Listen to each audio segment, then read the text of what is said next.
घर आते ही वो माँ से छुप छुपा कर गुसल खाने में घुस गई। खुद भी नहा धोकर कपड़े भी रगड़ रगड़ कर साफ करके चुपके से छत पर डाल आई थी। नया जोड़ा बदल कर वो सोने के लिए लेट गई, लेकिन नींद आंखों से कोसों दूर थी। ज़हन अजब से मखमसे में उलझ कर रह गया था। जो कुछ हो रहा था उसे वो समझने से कासिर थी। वो किसी को बताए या नहीं, बताना चाहिए या नहीं, वो फैसला नहीं कर पा रही थी। एक बार तो सोचा महर से बात करे, उसके पोर्शन तक भी गई, लेकिन फिर लौट आई। अगर मेहरापी को बुरा लग गया तो, क्या पता उन्हें गुस्सा आ गया तो। अबरार भाई ने भी तो मना किया था। शाम गई यूनिफॉर्म उतार कर आ रही थी तो माँ ने देख लिया। ये यूनिफॉर्म कब धोया तूने? वो अम्मी दोपहर को, कल चाहिए ना मुझे, पहनना है, गंदा हो गया था। इतनी जल्दी गंदा भी कर लिया? अभी सुबह तो नया पहन कर गई थी कि वापसी पर दोस्त के घर जाना है। उसने लबों पर जुबान फेरी। हाँ वहीं तो गंदा हुआ, केक गिर गया था, उसका रंग निकल गया। क्या अम्मी थानेदार बनी हुई हैं आप? वो सीधी कमरे में घुस गई। मुझे अम्मी को बताना चाहिए क्या? उसने रात देर तक सोचा। मरियम बाजी, रात को वो दोनों बहनें सोने के लिए लेटी थीं। उसने होले से उसे पुकारा तो वो गनूदगी के आलम में बोली, क्या है? वो आपी, अगर किसी वजह के बगैर। मरियम ने पुश लेकर उसकी तरफ करवट बदल ली। तुम बड़ी हो रही हो, नॉर्मल है ये सब, सो जाओ। फहमीदा सोनिया की दूर पार की कज़न थी। उस दिन वो उनसे मिलने आई हुई थी। काफ़ी देर बैठी रहीं और यहाँ वहाँ की बातें होती रही थी। दोपहर को महर कॉलेज से घर लौटी तो वो दोनों बरामदे में ही बैठी बातों में मसरूफ़ थी। ये मेरी बेटी है फहमीदा। वो तो सलाम करके अंदर चली गई। माशाल्लाह बड़ी प्यारी है। कहीं रिश्ता वगैरह किया है? सोनिया ने लंबी सांस भरी। कहाँ फहमीदा, बहुत परेशान हूँ इसे लेकर। क्या हो गया? अरे साल होने को आया है, कोई अच्छा रिश्ता ही नहीं मिल रहा। हर बार बात इतने अच्छे से आगे चलती है और दरमियान में कोई ना कोई भांजी मार देता है। कई बार तो अच्छे भले रिश्ते इसने खुद मना कर दिए। मैं तो फहमीदा सच बड़ी परेशान हूँ। फहमीदा उनके नज़दीक हुई। मैं तो कहूँगी कि किसी ने कुछ करवा रखा है बच्ची पर। वो साईं से रह गई। या मेरे अल्लाह, और नहीं तो क्या, वो राशिदा थी ना? अरे वो रऊफ़ साहब की बीवी। हाँ, उसकी बेटियों के साथ भी यही मामला था। पता चला कि जादू करवाया हुआ था। सोनिया ने सीने पर हाथ रख लिया। एक कामिल है मेरे जानने वाले, बड़े पहुंचे हुए हैं, उनके पास ले चलती हूँ तुम्हें। किसी ने ज़रूर तुम्हारी ज़िंदगी में जहर शामिल किया है, कोई ना कोई हल ज़रूर निकाल लेंगे वो, देखना तुम। उनके पास हर जहर का तरियाक मौजूद है। वो तेज़ नज़र और गहरी रंगत वाला पक्की उम्र का आदमी था। आंखों में कदरे भर भर के सुरमा लगाया हुआ था। तेल से चिपड़ी जुल्फें जिन पे टोपी टिकाई हुई थी, गले में ये मोटे मोटे मोतियों की माला और 8 की 8 उंगलियों में बड़े बड़े पत्थर जड़ी अंगूठियां। मियाँ क्या करता है तेरा? सोनिया बताने लगी। घर में कौन कौन है? बस मैं, मेरा शोहर और मेरी बेटी, बस। जी हमारे पोर्शन में बस यही, बाकी सबके अपने अपने अलहदा पोर्शन है। उसने नज़रों ही नज़रों में उन्हें देखा। बाकियों से तेरी नहीं बनती ना? वो चुप रह गई। वो पीछे को हो बैठा। बच्ची की कमीज़ दे जाना, साथ में बकरी की सिरी, 2 काली मुर्गियाँ, सिंदूर, एक जूता और 5,000 रुपये मुवक्किलों की खुराक के लिए चाहिए। मैं हिसाब करके बता दूंगा। उन्होंने सरस बात में हिलाया। महर की बात सुनकर उसने साफ इनकार कर दिया था। मैं नहीं जा सकती महर आपी। वो उसे देख कर रह गई। लेकिन क्यों? मेरा टेस्ट है आपी, अभी बहुत पढ़ना है। मैं इब्रार भाई की तरफ गई तो वक्त ज़ाया होगा। तो क्या हुआ, मैं तैयार करवा दूंगी टेस्ट तुम्हें। सॉरी आपी, देखो माहिन, बहन नहीं हो मेरी फिर।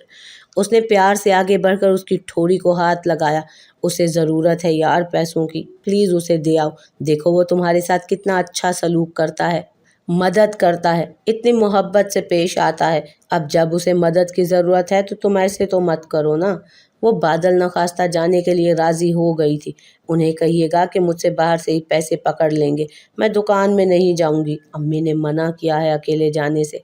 हाँ मैं उसे मैसेज कर दूंगी। अम्मी ने वाकई मना किया था। हमारे मुआशरे की माँ ये तो अव्वल दिन से ही करती है। बाहर अजनबी से बात नहीं करनी, किसी से कुछ लेकर खाना नहीं, लड़की हो तो लड़कों से, आदमियों से दूर रहो। दूर रहने की नसीहत करते हैं, क्यों दूर रहना है ये नहीं बताती।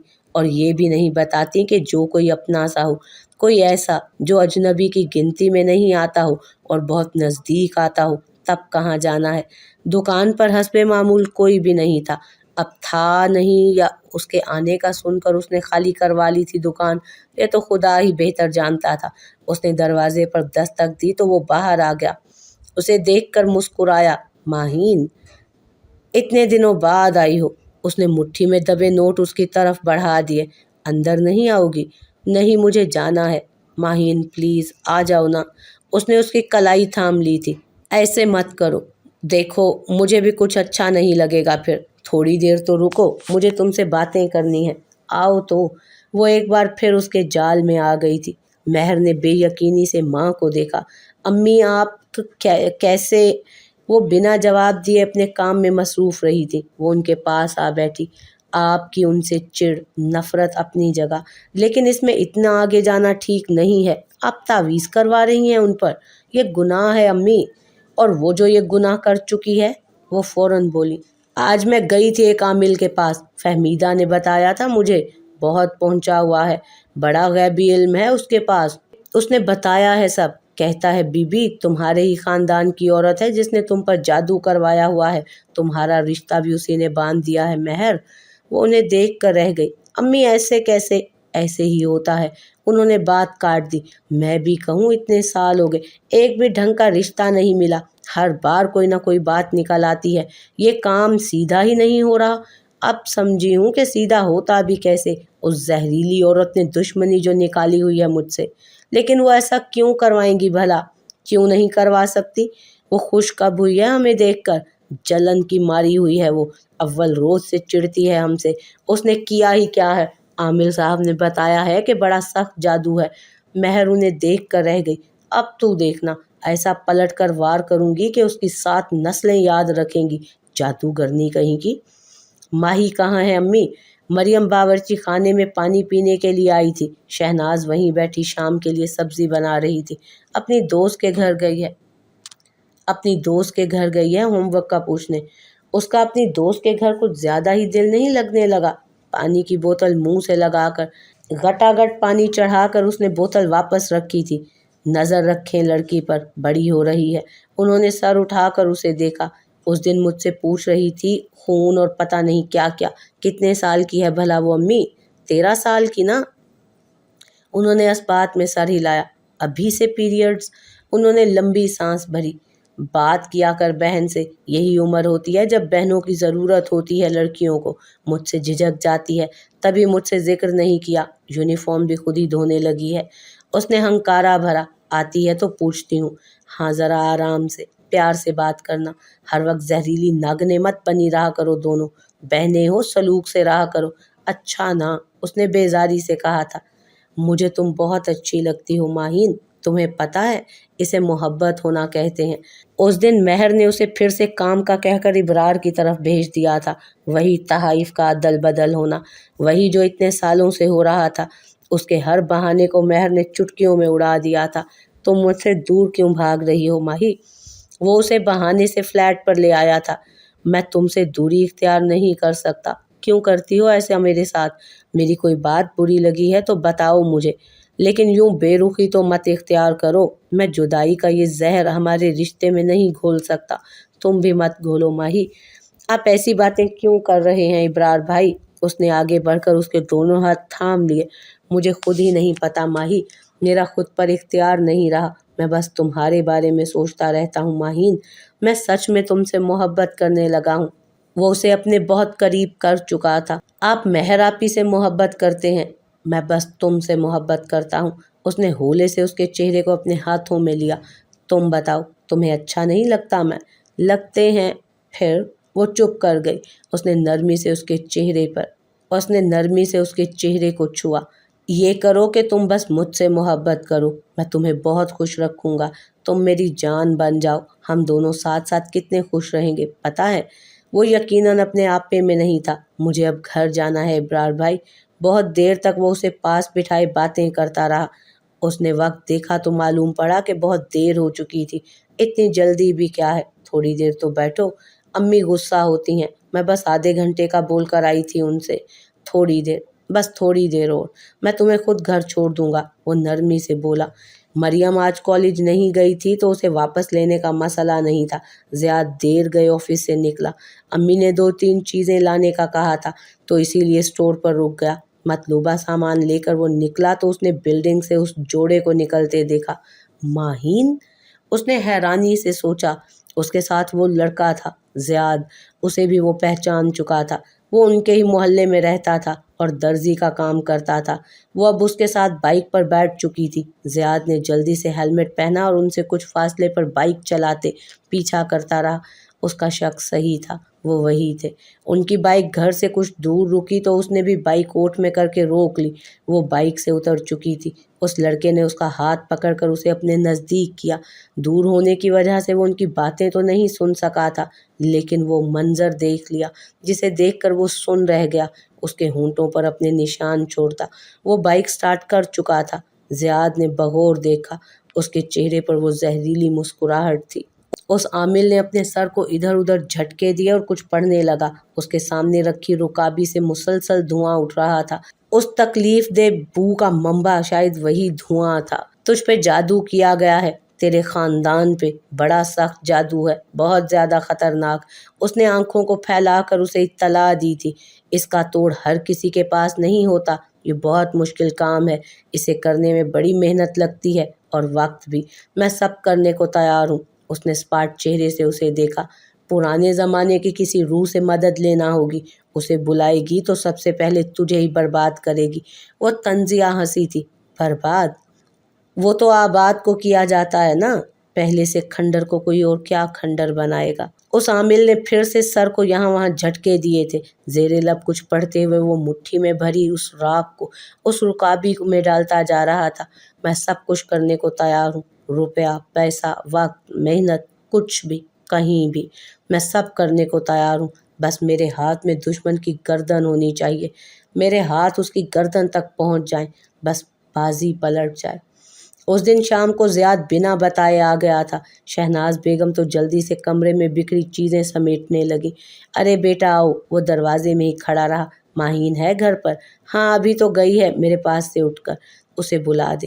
میں ذرا باہر جا رہا تھا، سوچا اسے بھی ساتھ لے جاؤں، آئس کریم کھلا کر لاتا ہوں۔ وہ ہنس پڑی۔ ہاں لے جاؤ، ویسے بھی دوپہر سے سست سست سی ہو رہی ہے، باہر جائے گی تو دل بہل جائے گا اس کا۔ مہر نے انہیں بغور دیکھا۔ وہ ان پرچیوں کو چمڑوں کے ٹکڑوں میں سینے میں مصروف تھیں۔ کیا کرتی رہتی ہیں یہ سارا وقت آپ؟ کس مورکے پر ہیں آج کل آپ؟ جب فتح ملے گی نا تب یہ بھی پتہ چل جائے گا کہ کون سی جنگ لڑ رہی تھی۔ امی بلا وجہ فہمیدہ خالہ آپ کو وہم میں ڈال گئی ہیں، مجھے تو یہ سارے بابے فراڈ لگتے ہیں۔ 2 مہینے سے وہ بھی آپ کو بیوقوف ہی بنا رہا ہے، بس پیسے بٹورنے میں لگا ہوا ہے۔ چپ کر، انہوں نے اسے ڈپٹ کر رکھ دیا۔ پتہ ہے وہ کتنے پہنچے ہوئے عالم ہیں، اتنا علم ہے ان کے پاس، پہلے ہی دن مجھے دیکھتے سمجھ گئے تھے کہ کس کس نے اور کیا کیا جادو کروایا ہے مجھ پر۔ وہ باتیں بتائی ہیں جو بس میں جانتی تھی یا میرا خدا جانتا تھا۔ ہر ایک کے بارے میں منہ بھر کر بکواس نہیں کر دیتے، سمجھی؟ اس نے برا سا منہ بنایا۔ جادو کو جادو ہی کاٹتا ہے میری معصوم بچی، جیسے زہر کا توڑ زہر ہے ویسے ہی انہوں نے تعویذ دیے ہیں۔ دیکھنا اب یہ سارے گندے اثرات ہمارے گھر سے اسی جادوگرنی کے گھر میں منتقل ہوں گے۔ وہ پھر سے اپنے کام میں لگ گئی۔ ماہین کی اس کے ساتھ آنے میں مرضی نہیں تھی، لیکن امی نے اتنی زور سے ڈپٹا تھا کہ جانا پڑا۔ وہ اتنی چاہت سے آیا ہے، بد لحاظ لڑکی، اور تیرے نخرے ہی ختم نہیں ہو رہے۔ میرا جانے کا دل نہیں کر رہا نا۔ دل نہیں کر رہا؟ اچھا، ابھی میں دیکھتی ہوں اپنی کسی دوست کے گھر جانا ہو تو کیسے دوڑی چلی جاتی ہے۔ اٹھ چل جا۔ بادل نخواستہ اسے تیار کروا کے اس کے ساتھ بھیجا گیا۔ وہ بھائی کی جگہ ہے بیٹا، اب تو دوہرا رشتہ ہے، ایسے بے اتنائی نہیں برتتے ہیں۔ وہ اسے آئس کریم دلوا کر پارک میں لے آیا۔ اب وہ کپ ہاتھ میں لیے اس کے پاس بینچ پر بیٹھی تھی۔ زیاد نے اسے بغور دیکھا۔ پڑھائی کیسی چل رہی ہے تمہاری؟ ٹھیک جا رہی ہے بھائی، اچھی بات ہے۔ وہ پھر سے سر جھکا کر کھانے لگی تھی۔ اچھا ایک بات بتاؤ گی سچ سچ؟ جی پوچھیں۔ دیکھو ماہین، مجھ سے جھوٹ مت بولنا۔ ماہین نے سر اٹھا کر اسے دیکھا۔ وہ بغور اسے ہی دیکھ رہا تھا۔ میں جھوٹ کیوں بولوں گی؟ زیاد کچھ دیر خاموش رہا۔ اس درزی کے لڑکے کو کیسے جانتی ہو؟ وہ ایک لمحے کو خاموش رہ گئی۔ سارے جسم کا خون اس کے چہرے پر آن رکا تھا۔ لمحوں میں سرخ سے سیاہ پڑتی جا رہی تھی۔ کون سا؟ کس کی بات کر رہے ہیں آپ زیاد بھائی؟ میں نے کہا تھا سچ بولنا ماہین، وہ سرد لہجے میں بولا۔ میں سچ بول رہی ہوں، اس نے بمشکل کہا۔ میں کسی درزی کو نہیں جانتی ہوں۔ جواباً زیاد نے اپنا فون نکالا اور اس کے سامنے اسکرین کر دی۔ وہاں اس کی اور ابرار کی تصویر تھی۔ وہ اس کا ہاتھ پکڑے کھڑا تھا۔ اگلی تصویر میں وہ اس کی دکان میں داخل ہو رہی تھی۔ ایک تصویر میں وہ اس کے ساتھ پارک میں بیٹھی تھی۔ اب کی بار وہ ایسے دکھائی دینے لگی تھی جیسے کسی نے اس کے سارے جسم سے خون نچوڑ لیا ہو۔ وہ سکتے کسی حالت میں بیٹھی رہ گئی۔ پھر سے پوچھ رہا ہوں ماہی، اس درزی کے لڑکے کو کیسے جانتی ہو؟